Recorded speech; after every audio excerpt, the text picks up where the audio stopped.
The Galaxy S23 Plus can be split in half between features that go all out like the chip and software, and aspects that play it safe like the design.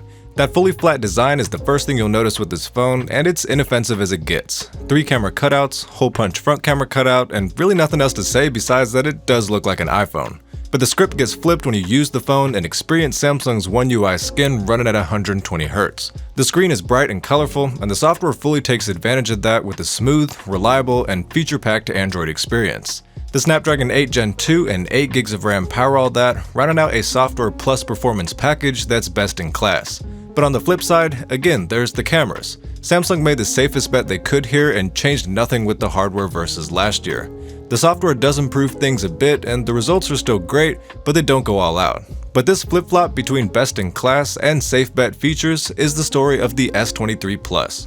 It's overall not innovative, but still a phone I really liked. What do you think?